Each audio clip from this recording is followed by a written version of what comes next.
Halo Sumatera Utara, selamat sore pemirsa. Sumatera Utara hari ini kembali hadir menjumpai Anda. Edisi Sabtu 1 Juni 2024 yang bertepatan dengan Hari Lahir Pancasila. Kali ini bersama saya Ahmad Rafi. Dan saya Ayu Alvinia Kori. Sejumlah informasi aktual seputar Sumatera Utara telah dirangkum tim redaksi kami untuk Anda dan berikut Sumatera Utara hari ini selengkapnya.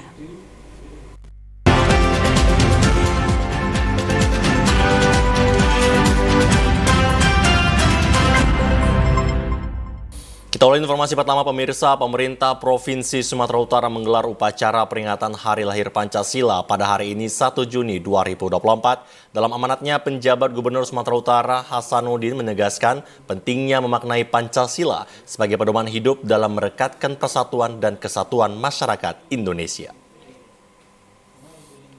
Upacara peringatan hari lahirnya Pancasila digelar pemerintah Provinsi Sumatera Utara di lapangan Astaka Jalan William Iskandar, Kabupaten Deli Serdang pagi tadi. Upacara peringatan hari lahir Pancasila 1 Juni kali ini, jajaran penjabat pemerintah Provinsi Sumatera Utara mengenakan pakaian adat Nusantara dalam mengikuti upacara yang berlangsung khidmat.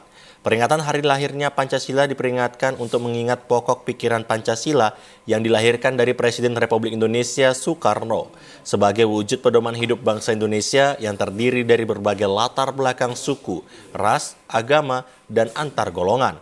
Penjabat Gubernur Sumatera Utara Hasanuddin mengatakan momentum peringatan hari lahirnya Pancasila harus menjadi renungan bagi persatuan antara sesama anak bangsa di masa sekarang maupun masa yang akan datang. Alhamdulillah, hari ini kita bangsa Indonesia memperingati hari lahirnya Pancasila 1 Juni. Tentunya sebagaimana diamanatkan tadi oleh Bapak Presiden juga menyampaikan kepada kita bahwa Pancasila ini kita syukuri sebagai anugerah dari Yang Maha Kuasa, bahwa pendiri bangsa kita sudah meletakkan dasar negara kita yang sangat adaptif untuk menata masa depan kita, sehingga dia Pancasila ini tidak akan lekang karena panas, tak akan luntur. PJ Gubsu juga menghimbau persatuan yang ditanamkan oleh butir-butir Pancasila harus tetap dijunjung tinggi, terutama di masa saat ini yang masih dalam suasana tahun politik yang rentan akan terjadinya perpecahan. Oleh karena itu Pancasila harus diamalkan dalam setiap perbuatan berbangsa dan bernegara, tidak terkecuali dalam berpolitik. Sementara itu pemirsa, memperingati hari kelahiran Pancasila pada 1 Juni 2024, pemerintah desa menggelar upacara dan berkeliling desa melakukan testimoni pada warganya apakah masih hafal Pancasila. Pemerintah Desa Bakaran Batu, Kecamatan Batangkuis, Kabupaten Deli Serdang menggelar upacara peringatan Hari Kesaktian Pancasila yang ke-79 tahun pada 1 Juni 2024 di halaman kantor desa. Setelah menggelar upacara, pemerintah desa berkeliling kepada pedagang, anak-anak, dan pengendara yang melintas. Apakah masih hafal Pancasila? Berbagai pertanyaan pada mereka terkait hari lahir Pancasila dan membacakan teks Pancasila.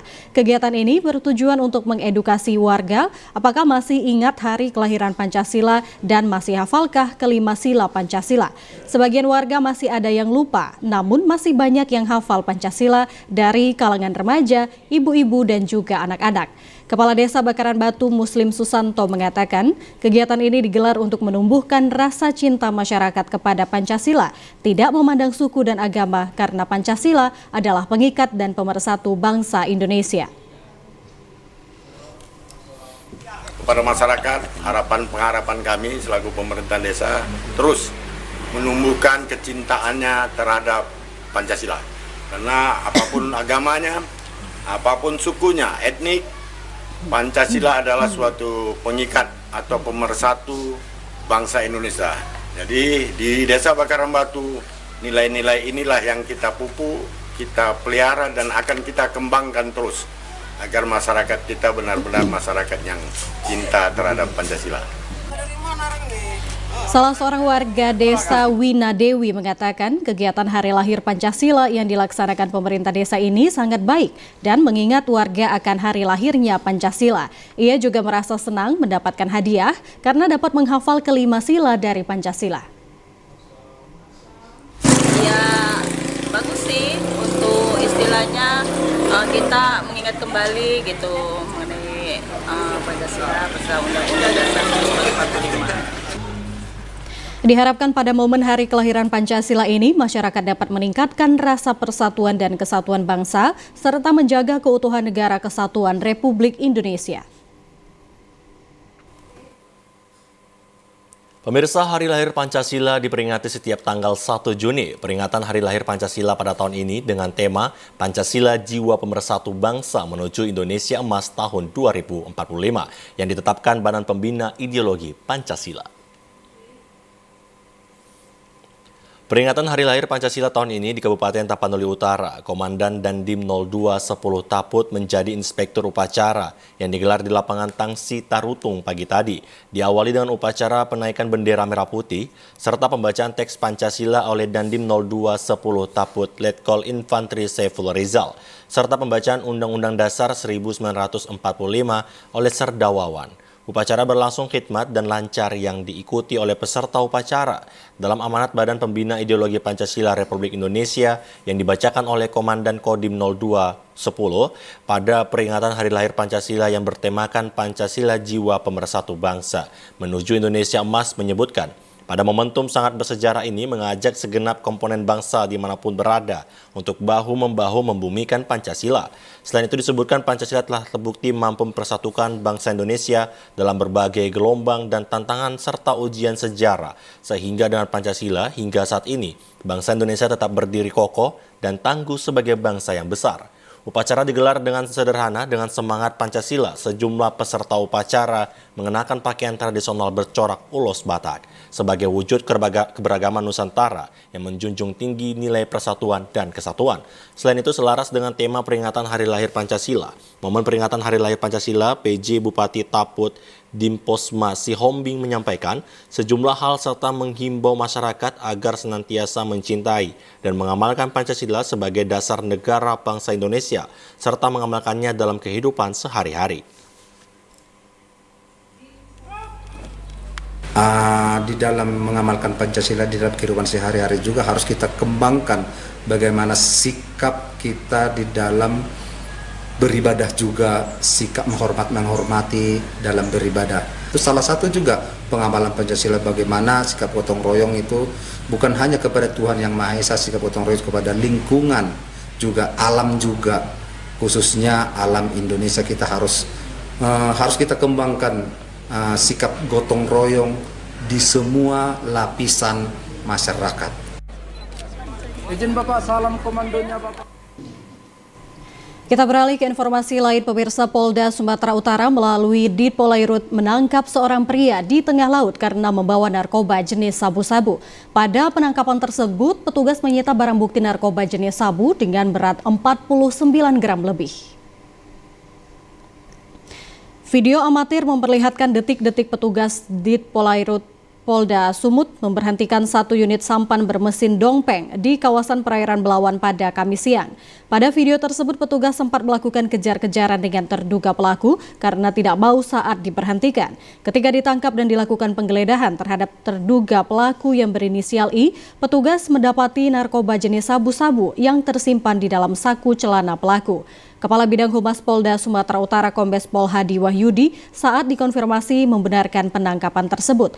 Hadi menjelaskan sebelumnya personil Ditpolairut Polda Sumut mendapatkan informasi dari nelayan tentang melihat seorang yang mencurigakan membawa sampan yang diduga membawa narkoba dari kawasan Percut Seituan menuju Desa Jaring Halus, Kabupaten Langkat. Berdasarkan laporan tersebut, tim langsung bergerak untuk melakukan penyelidikan. Saat berada di kawasan perairan Belawan, tim melihat seorang pria dengan ciri-ciri yang sama sedang melintas dan langsung dilakukan penangkapan. Apa ini?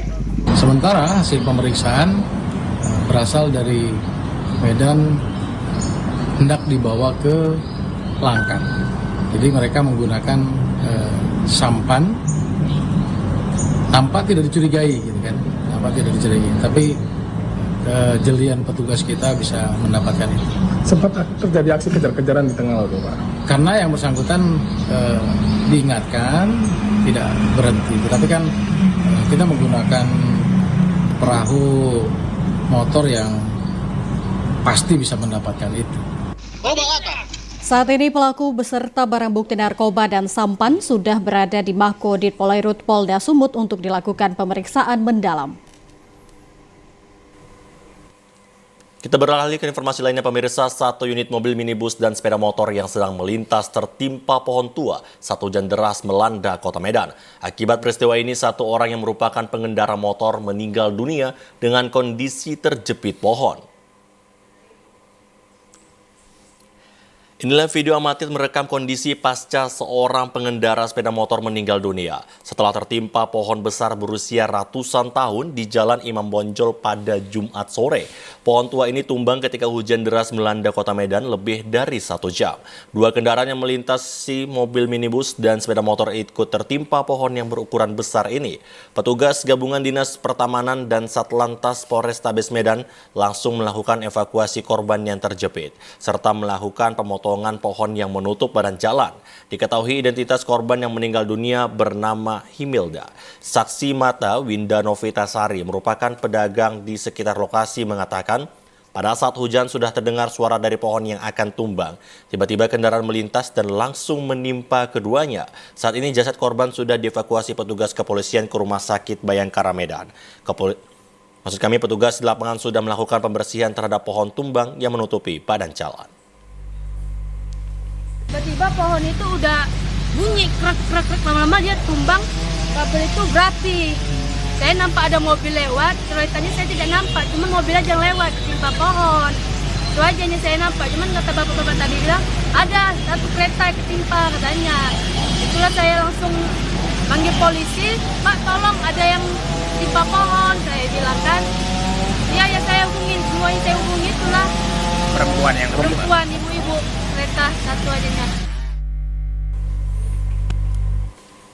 Setelah viral kasus pembunuhan yang belum ditangkap, Polsek Perbaungan menyambangi rumah keluarga Hermansyah yang merupakan korban pembunuhan yang terjadi pada 12 Juli 2016 di Jembatan Pantai ATP, Dusun 2, Desa Seinagalawan, Kecamatan Perbaungan, Kabupaten Serdang Bedagai. Kunjungan ini merupakan bentuk kepedulian dan tanggung jawab pihak kepolisian dalam menanggapi keluhan masyarakat terkait kasus pembunuhan yang terjadi 8 tahun lalu tanpa terselesaikan. Kapolsek Perbaungan AKP Guru Singga mengatakan dirinya berjanji untuk terus menyelidiki untuk mendapatkan informasi baru keberadaan pelaku yang sampai saat ini masih buron.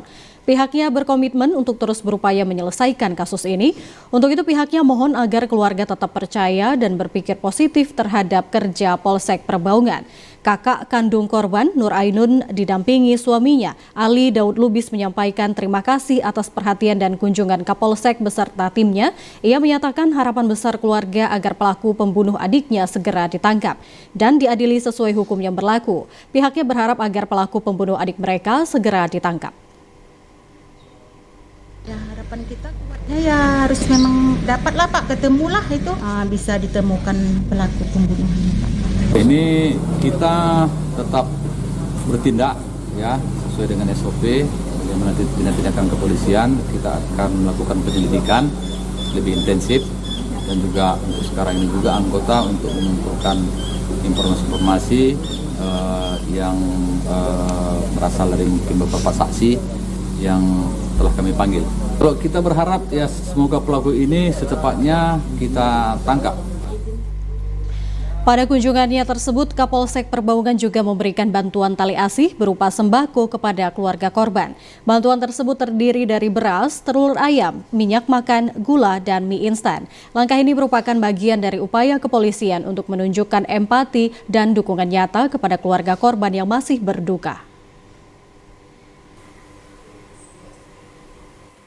Petugas unit Jatanras Satuan Reserse Kriminal Polrestabes Medan berhasil membekuk 2 orang tersangka pelaku pembegalan yang terjadi di kawasan Jalan William Iskandar Deli Serdang kemarin. 2 pelaku diberi tindakan tegas dan terukur karena melawan petugas. Warga kawasan Jalan William Iskandar atau Pancing Deli Serdang sempat dihebohkan dengan beraksinya kawanan begal yang menyasar salah seorang pemuda sebagai korban hingga mengalami luka parah di bagian pergelangan tangannya akibat dibacok senjata tajam. Meski tidak berhasil merampas sepeda motor korban, kawanan begal tersebut membacok tangan korban hingga akhirnya terpaksa diamputasi oleh dokter. Tidak berselang lama, petugas unit Jatanras Satreskrim Polrestabes Medan berhasil membekuk 2 tersangka berinisial MAJ dan DG yang terlibat dalam aksi pembegalan ini. Kapolrestabes Medan Kombes Pol Teddy John Sahala Marbun mengatakan kedua pelaku juga merupakan residivis kasus serupa. Keduanya berupaya melawan petugas dan mencoba melarikan diri saat akan diamankan sehingga terpaksa diberi tindakan tegas dan terukur. Ya, sudah tanggal mendapatkan informasi salah satu pelaku itu ada tinggal alamatnya di jalan Sesi Kambing ya, di Jalan Jawa Sesi Kambing C. Pelaku berhasil diamankan 1 orang dan pada saat dilakukan pengembangan ya, didapat tersangka lainnya inisial GG ya. Hingga kini polisi masih memburu keberadaan pelaku lainnya yang diduga ikut dalam aksi tersebut. Para tersangka dijerat dengan pasal 365 KUHP tentang pencurian dengan kekerasan dan terancam hukuman di atas 5 tahun penjara. Pemirsa, kurang dari sepekan, Muspika Kecamatan Bandar Khalifah meninjau lokasi jalan longsor di Dusun Barisan Sidikalang, Desa Gelam Sei Serimah. Saat ini jalan tersebut menelan korban kecelakaan anak sekolah yang melintas dan jatuh ke permukaan Sungai Padang. Beruntung korban selamat dan hanya luka ringan. Dari video amatir yang diabadikan warga sekitar, detik-detik pengendara yang merupakan anak sekolah terjatuh di lokasi jalan longsor di Dusun Barisan Sidikalang, Desa Gelam Sei Serimah. Terlihat anak sekolah yang terjatuh tepat di pinggiran aliran Sungai Padang yang airnya deras. Melihat kejadian tersebut, warga berusaha menyelamatkan korban dan sepeda motornya. Begitu juga barang bawaan seperti rapor sekolah ikut basah. Saksi mata Johannes Marbun yang melihat kejadian bersama warga lainnya berusaha menolong korban yang terjatuh bersama sepeda motornya. Beruntung korban yang merupakan anak sekolah hanya mengalami luka ringan. Rawannya lokasi jalan tersebut menjadi ancaman besar bagi pengendara yang melintas. Di lokasi tersebut tidak ada rambu-rambu atau polis lain yang menandakan lokasi tersebut rawan longsor, sehingga jika pada malam hari bisa menjadi ancaman besar bagi pengendara. Udah makin parah nih Pak, mungkin kaget. Jadi kebetulan tadi terjun bebas lah di area ini Pak. Tapi untuk kondisi memang cuma lecet-lecet Pak. Ya mudah-mudahan lah nanti saya suruh memang itu supaya gigi berkusuk. Memang tadinya kami menyarankan untuk supaya dibuat ini tanda-tanda ataupun garis polisi dari Polsek kebetulan. Warga berharap pihak terkait segera melakukan langkah cepat dalam mengatasi permasalahan jalan longsor tersebut. Pemirsa, informasi aktual lainnya akan kami hadirkan untuk Anda sesaat lagi. Tetaplah bersama kami di Sumatera Utara hari ini.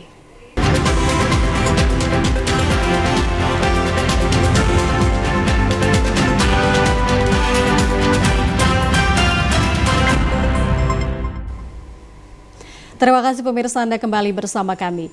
Ribuan masyarakat Kota Medan menggelar aksi peduli Palestina di pelataran Masjid Raya Al-Masyun Medan, Sumatera Utara. Masa aksi mengecam keras tindakan genosida yang dilakukan Israel di kamp pengungsian Rafah yang telah merenggut jutaan nyawa anak-anak dan perempuan.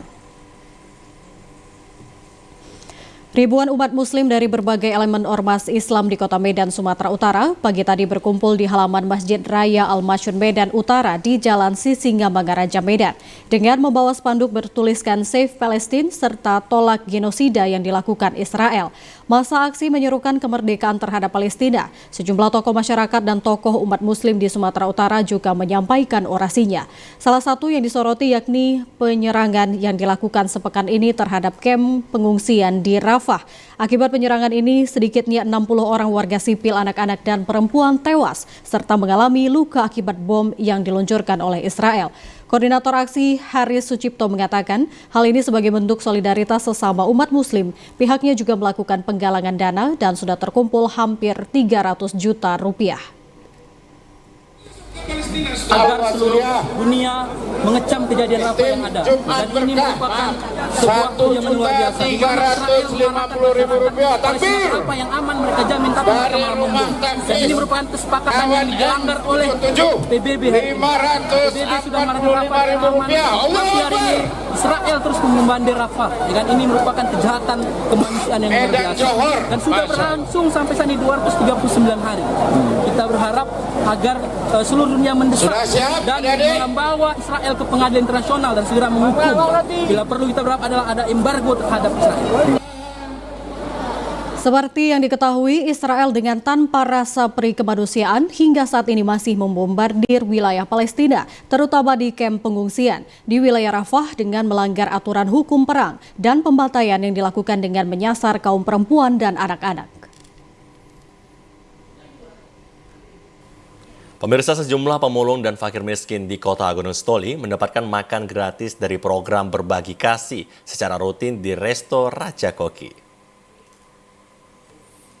Antrian para pemulung dan warga kurang mampu mendapatkan layanan pemberian makan gratis di emperan toko yang dilayani langsung pihak pengelola Resto Raja Koki, termasuk chef profesional mengolah makanan resep Nusantara berskala nasional.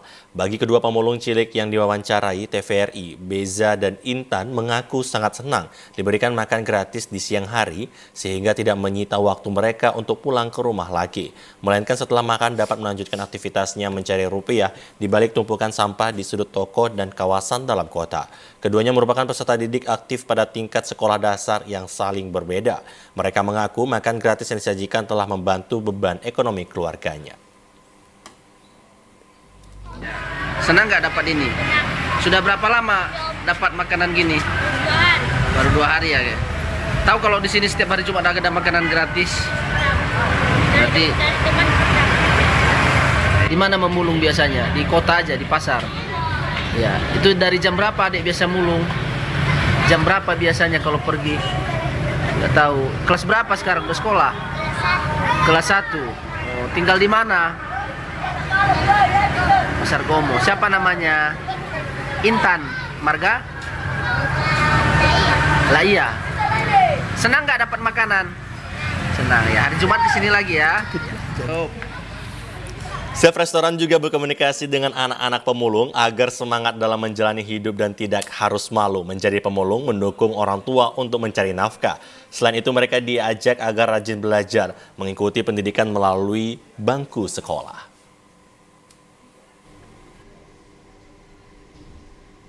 Pendaftaran pasangan calon wali kota dan wakil wali kota Medan telah ditutup pada 12 Mei 2024 lalu. KPU Kota Medan memastikan Pilkada Medan tanpa calon jalur independen.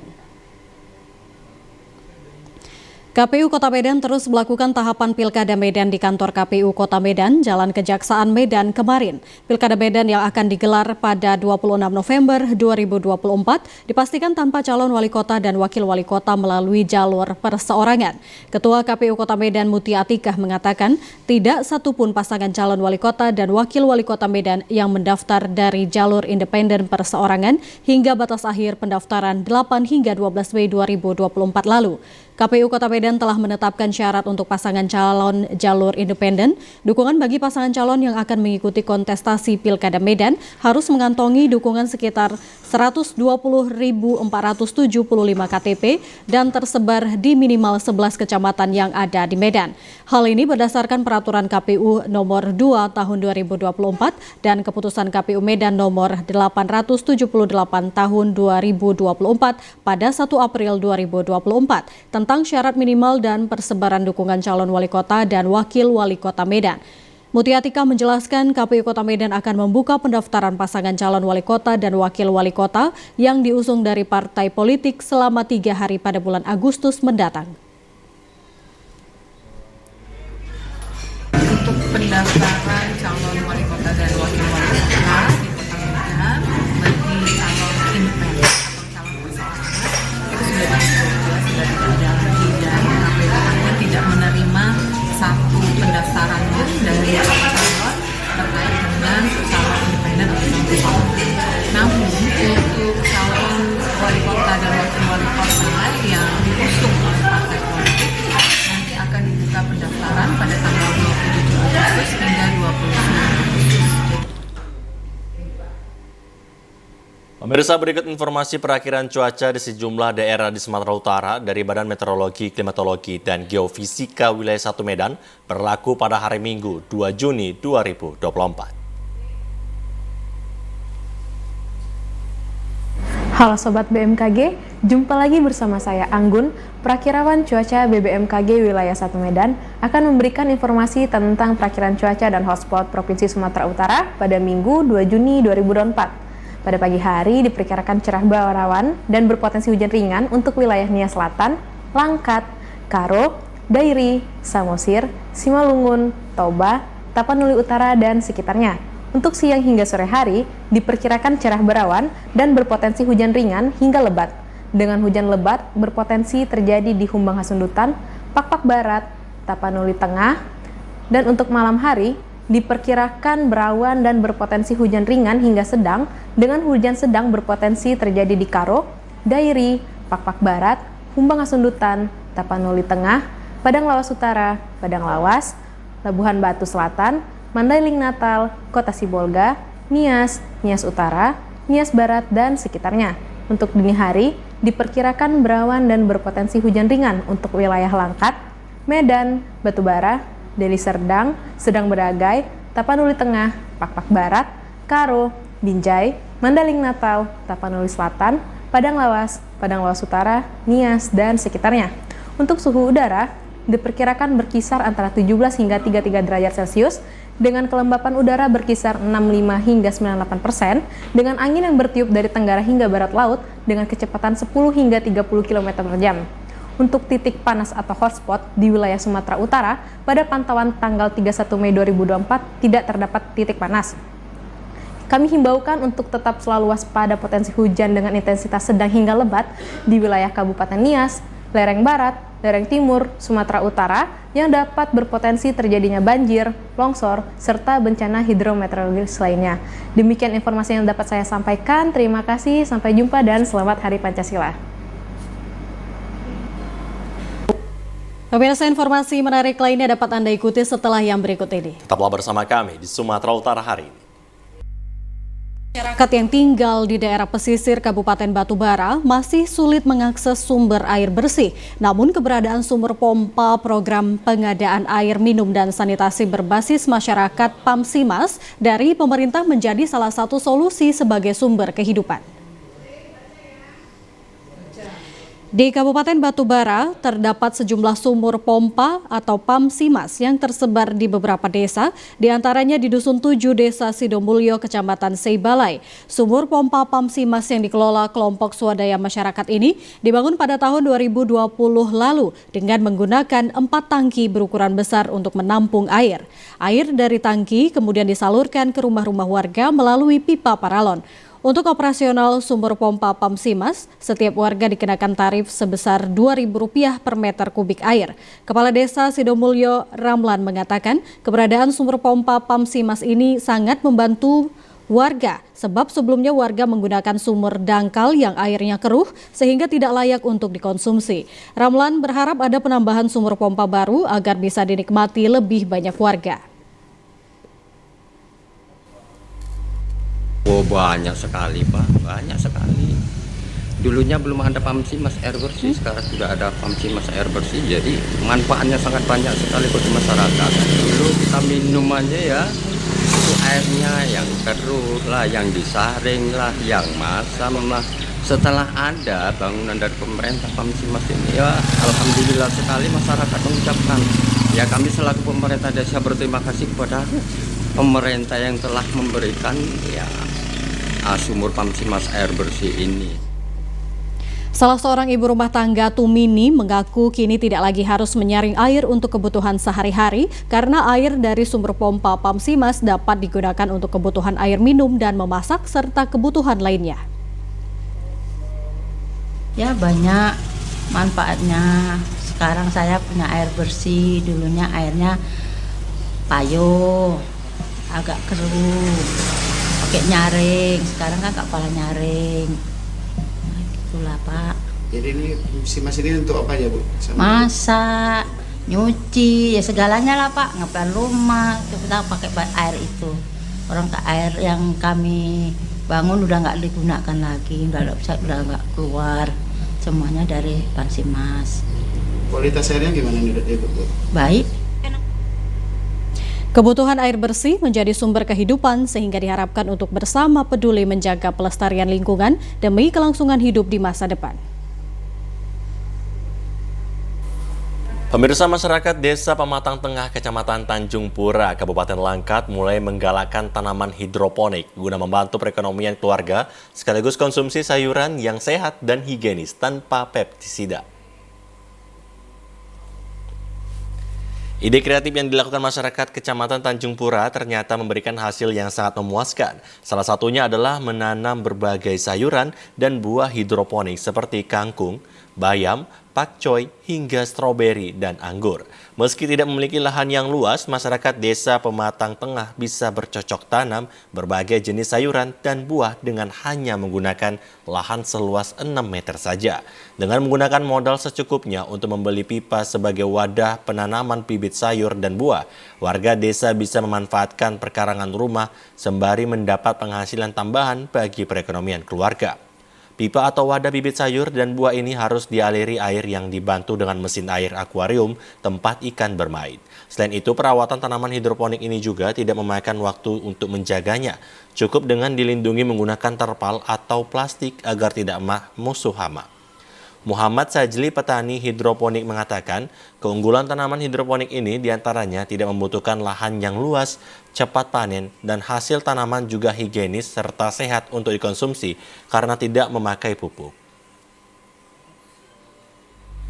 Keunggulannya yaitu kalau lahan kita sempit, kita bisa menanam secara hidroponik, ya. Kedua, dia cepat panen.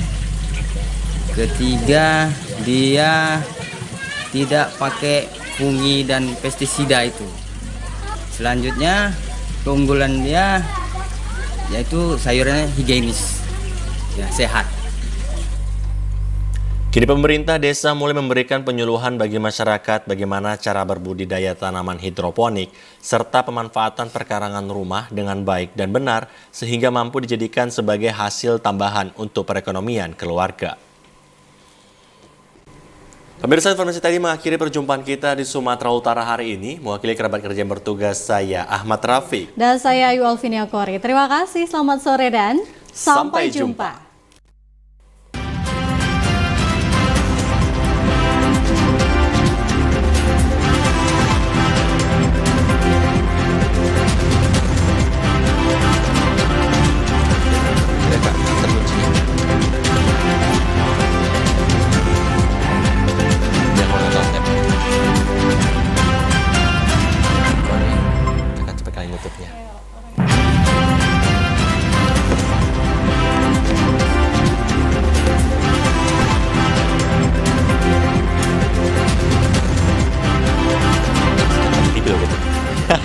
Masih nampak tadi kita kayaknya.